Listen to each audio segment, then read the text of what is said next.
Bismillahirrahmanirrahim. Assalamualaikum warahmatullahi wabarakatuh. Halo rekan-rekan mahasiswa, mahasiswi PG PAUD Universitas Muhammadiyah Cirebon atau dari kampus manapun.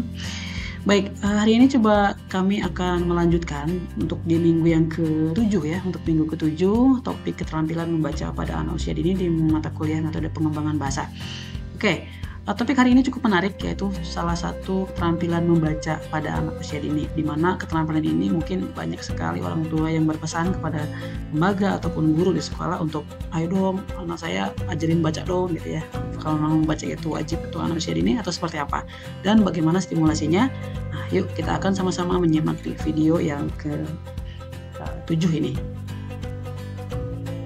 Baik, seperti biasa, untuk memulai di video kali ini saya ingin mengajak kita membaca tujuan pembelajarannya dulu ya. Jadi ada 3 setidaknya tujuan pembelajaran yang hari ini kita harus pahami. Yang pertama adalah strategi stimulasi keterampilan membaca.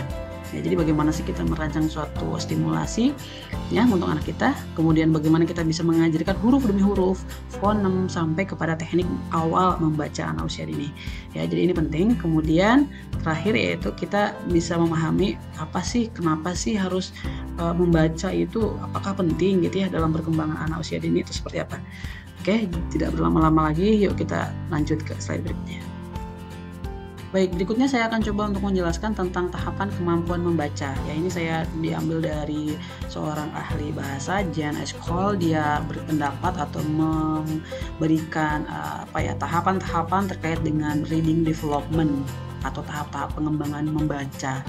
Dimulai dari tahap 0 atau tahap pra membaca ya, atau pembacaan awal, atau disebut juga sebagai initial reading. Nah, jadi dalam tahap ini anak-anak itu sudah belajar huruf dan bunyi fonemik dasar. Ya, jadi mereka sudah mulai mengenali huruf-huruf dan juga membentuk kata-kata dengan menggabungkan bunyi-bunyian tersebut. Ya, kayak A for apple, B for ball dan sebagainya.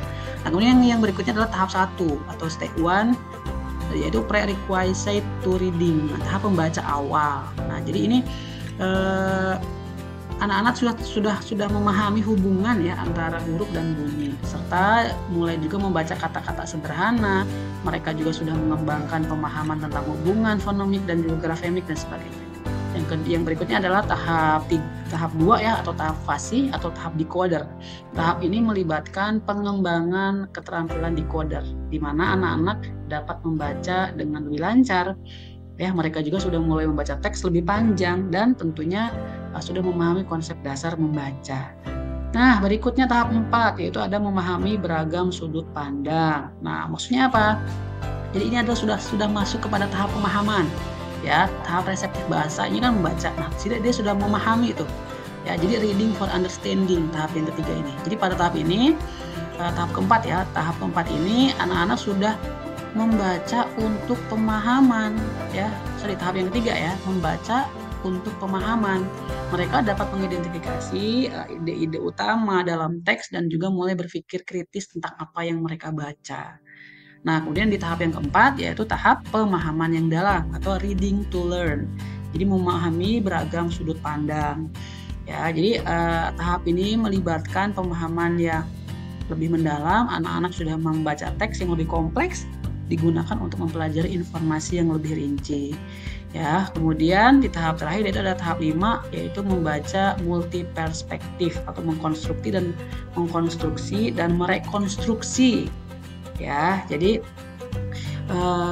dia sudah bisa untuk mengevaluasi dari berbagai sudut pandang dan pandangan yang berbeda dalam teks. Mereka dapat mengkaji juga informasi dari sumber yang berbeda dan mengembangkan pemahaman yang lebih kritis. Nah, jadi gitu ya. Jadi semakin tumbuh berkembang, anak-anak tentunya sudah mulai bisa sampai pada akhirnya mengevaluasi suatu teks bacaan.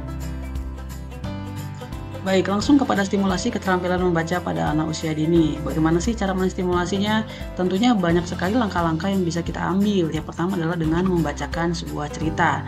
Kita tahu ya bahwa cerita ini adalah salah satu cara yang terbaik untuk memperkenalkan anak kepada dunia membaca.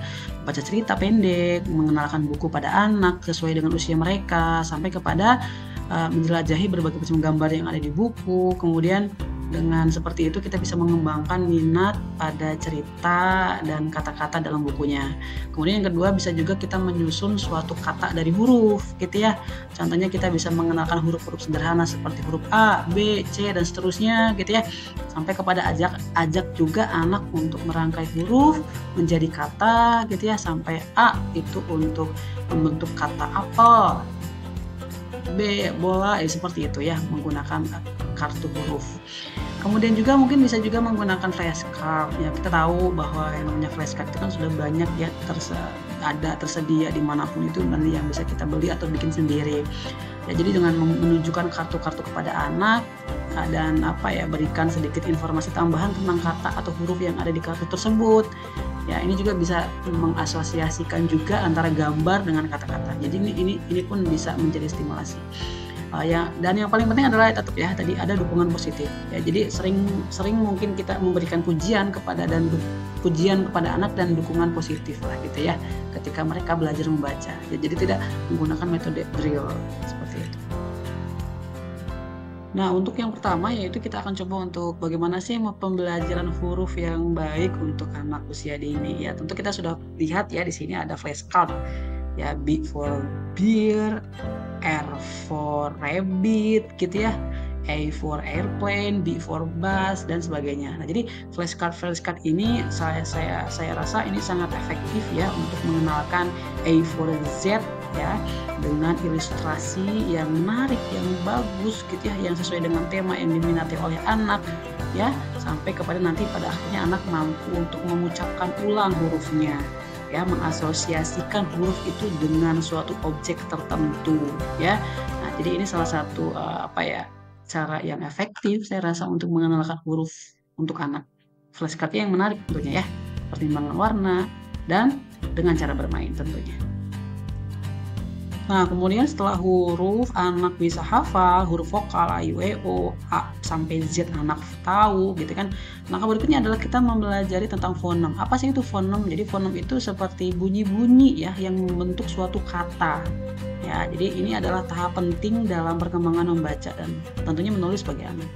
Jadi pengajaran fonem secara efektif ini harus mempertimbangkan akan beberapa hal gitu. Yang pertama, mulai dengan bunyi-bunyi yang mudah. A, B, contohnya seperti ya, A dan B dan I.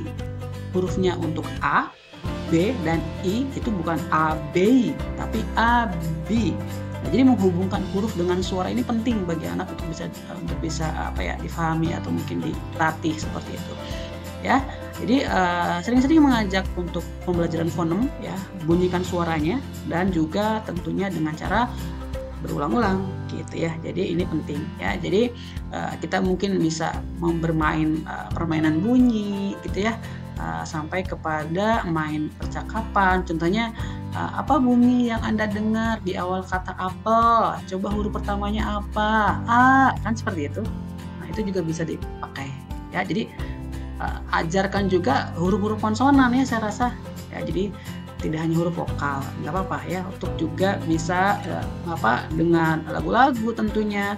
Dan yang terakhir mungkin ya tadi bersabar ya, terus adakan dukungan yang positif untuk pembelajaran fonem anak ini. Nah, tahapan berikutnya setelah anak bisa mengenal huruf, mengenal fonem atau bunyi-bunyian, berikutnya adalah teknik membaca awal. Nah, kita harus pahami bahwa yang namanya anak itu kan dunia bermain, dia senang bermain bersama ya. Tadi dalam membaca pun harus membaca bersama ya.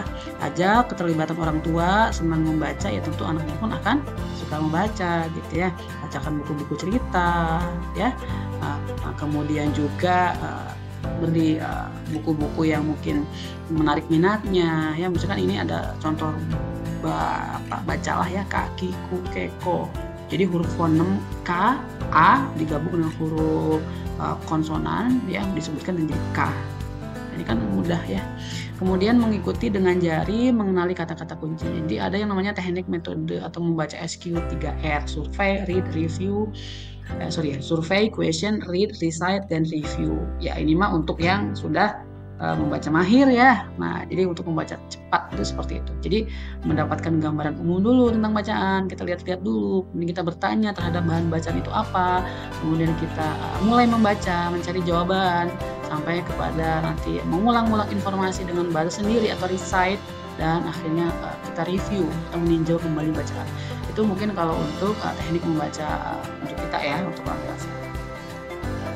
Nah, mungkin yang paling umum adalah membaca berdasarkan gambar ya. Jadi menggunakan gambar sebagai petunjuk, mengembangkan kemampuan memprediksi, serta mengaitkan gambar dengan kata. Nah, tadi kita sudah bahas ya, contohnya dengan menggunakan flashcard, kemudian apa namanya ya, buku-buku cerita atau dongeng yang menarik, yang berwarna-warni dan sebagainya. Adakan pojok bacaan gitu, atau pojok buku, pojok cerita. Jadi sebelum kita mulai pembelajaran di kelas, baiknya guru itu mengajak anak untuk silakan ambil buku bacaan di buku atau di pojok baca gitu ya. Nah, anak mengambil buku bacaan, dongeng, apapun itu, nanti di situ bisa melakukan membaca bersama, dan akhirnya setelah itu kita bisa diskusi bersama. Tadi membaca buku apa, Nak? Coba dong ceritain ya.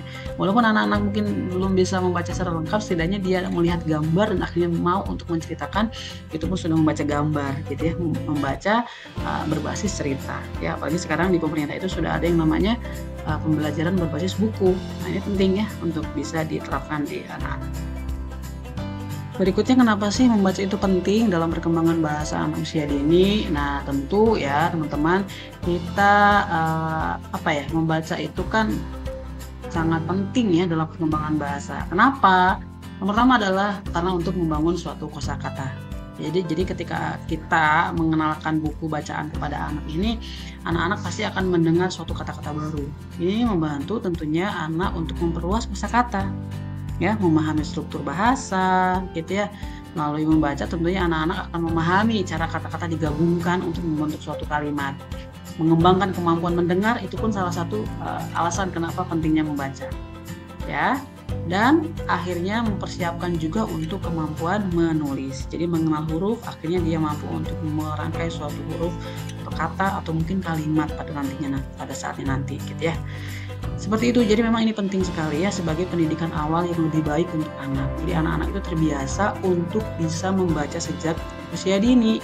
Ya, jadi kebanyakannya sih memang kalau anak yang bisa membaca di awal itu akan sukses di akademik di berikutnya. Tapi itu tidak menjamin ya. Jadi tetap kita harus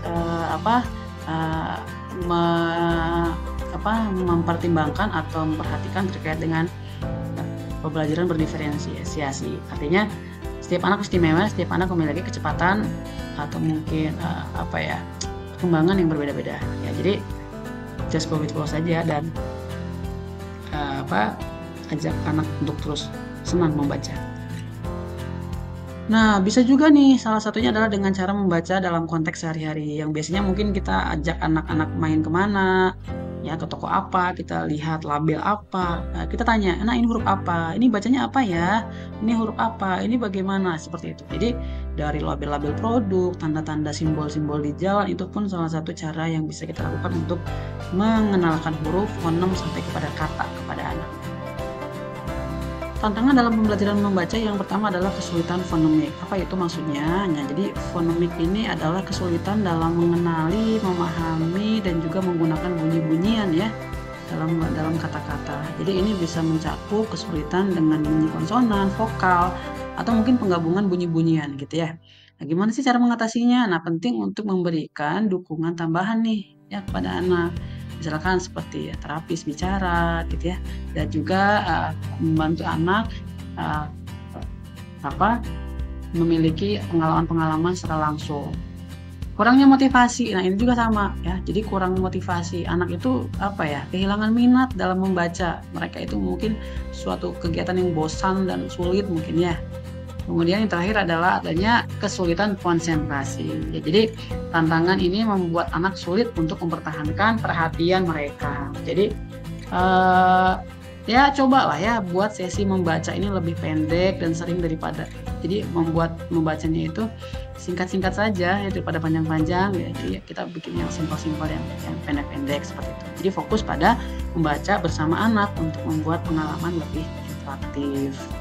Ya, buat juga lingkungan yang tenang, bebas dari gangguan saat membaca bersama agar lebih fokus atau konsentrasi.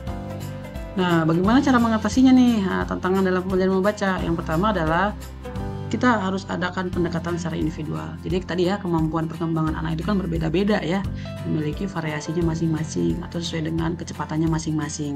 Jadi tetap kita harus pahami karakteristik anak, minat anak, dan kapan saat yang tepat untuk mengajarkan membaca. Beri pujian ya, banyak kita berikan kata-kata positif, kasih reward dan sebagainya ya. Dan yang terakhir adalah mungkin membuat aktivitas membaca yang lebih menyenangkan. Tidak dengan drill, tidak dengan majalah atau mungkin buku yang kaku ya. Perbanyak dengan permainan, bermain yang menyenangkan ya, bergambar, seru, menarik, cerita dan sebagainya lah ya. Jadi itu bisa dilakukan. Evaluasi kemampuan membaca, salah satu yang bisa kita lakukan adalah dengan melakukan tes secara langsung ya. Jadi melihat anak apakah memang dalam hal ini dia sudah membaca lancar atau mungkin baru mengenal huruf atau mungkin sudah bisa menggabungkan beberapa huruf. Nah, kita tes langsung, nggak apa-apa gitu ya. Atau kalaupun memang tidak membatas, kita bisa mengobservasinya melalui kegiatan sehari-hari ya. Kita bisa mengenalkan berbagai macam kondisi atau mungkin huruf-huruf dalam logo atau mungkin dalam ya di lingkungan sekitar, kita bisa melihat sampai kepada mungkin umpan balik dari pendidik. Nanti dari setelah itu kita bisa tahu posisi anak sudah di tahap apa, apakah tahap pra membaca atau tahap sudah membaca pemahaman atau seperti apa ya. Jadi ini penting dilakukan untuk bisa merencanakan apa yang mesti guru lakukan untuk anak-anak agar keterampilan membacanya semakin baik. Penting juga diingat bahwa orang tua ini adalah salah satu aktor yang paling mempengaruhi terkait dengan keterampilan membaca. Keterampilan membaca seperti membaca sebelum tidur, mengunjungi perpustakaan, atau diskusi setelah membaca apa gitu ya. Nah, ini juga penting dilakukan oleh orang tua. Jadi orang tua harus menyediakan waktu untuk bisa melakukan kegiatan membaca secara bersama-sama. Kesimpulannya untuk minggu ini adalah keterampilan membaca itu salah satu aspek penting dalam literasi berbahasa, karena ini adalah proses pemahaman kembali ya. Ini adalah bahasa reseptif, yaitu membaca. Anak tidak dituntut untuk bisa membaca lancar ya, karena tadi kita sudah belajar ada yang namanya tahap pra membaca. Jadi cukup hanya mengenalkan huruf, mengenalkan kata, font, bunyi-bunyian itu sudah cukup.